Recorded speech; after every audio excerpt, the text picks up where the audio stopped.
What's going on, YouTube? Before we get into today's video, I want to let you guys know this video is sponsored by your mom. That's so funny, Judah. Yep. I should honestly just put that in there. Oh, Lord. Great intro skills, man.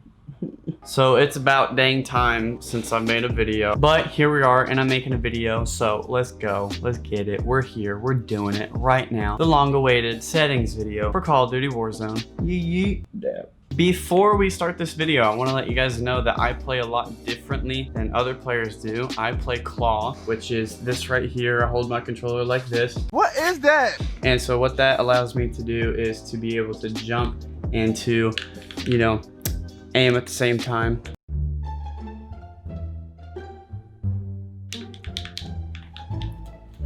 Yeah. Alright. Hey. Dude, I need to make a script. I can't on the fly like that. Can't do it. YouTube's hard, guys.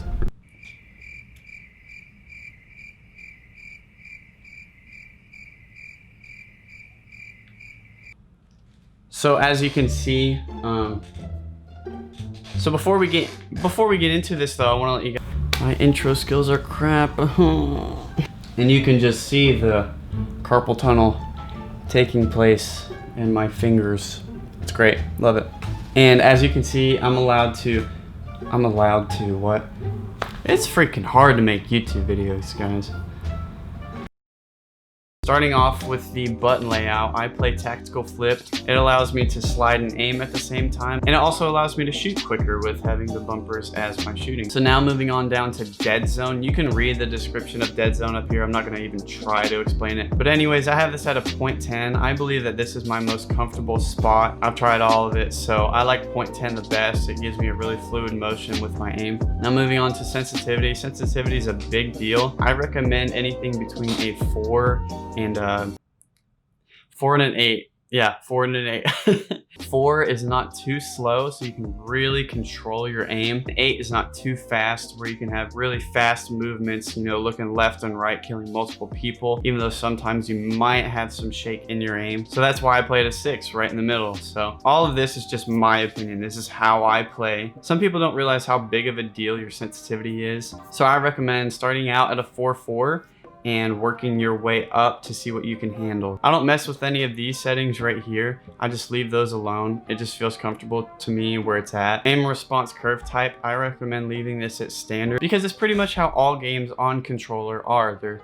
standard aim response curve type. I tried some of these other settings and they just didn't really feel comfortable to me. I tried to make them feel comfortable and tried to get used to them, and I found out that standard is just my best aim response curve type. Moving on to controller vibration, I actually recommend you turn this off, and that is because if you're shooting somebody and your controller is vibrating, those little micro vibrations and micro movements can actually mess up your aim, and so you can't have perfect aim with controller vibration turned on. So I recommend having that turned off. Now going down here to aim assist, as I said earlier, like aim response curve type, I recommend this at standard, and this is because this is how all first-person shooter games are. If you guys want me to do a video without aim assist, let me know. I actually really want to do it and test out, you know, my skill and my aim without it. So I think I'd be pretty good.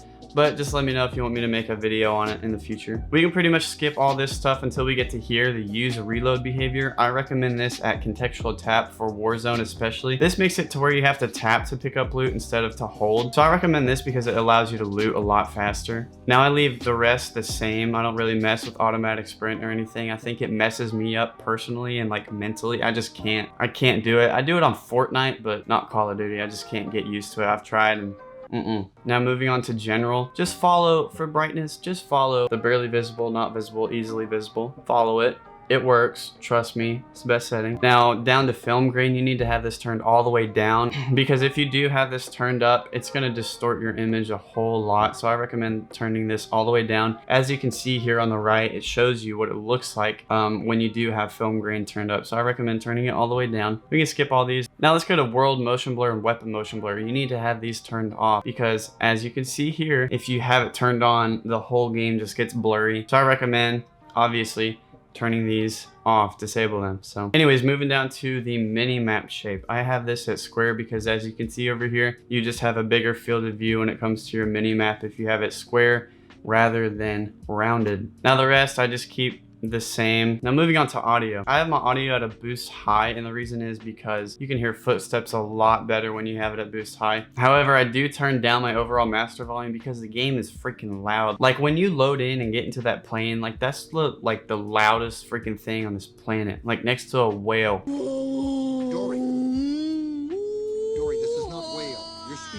These other ones I just turned down because they're not necessary to have, I don't think, and they're just kind of distractions in your game. So I recommend turning these down and turning effects volume all the way up. Now the last thing I'll go over is the voice chat volume. I recommend turning this to 120 at least, because this game, like I said earlier, is freaking loud. So you need to be able to hear your teammates at all times. So that's gonna do it for me, guys. I hope you all enjoyed this video. I'm actually recording this on my new camera, so let me know how the quality is on it. And soon I'm gonna do a Warzone tips and tricks video and actually dive into detail on how you can get better at Warzone, get your KD up and all that stuff. So let me know if you guys enjoyed this one. Leave a comment, like, all that stuff. Subscribe if you haven't, and I'll see you all in the next one. Peace out.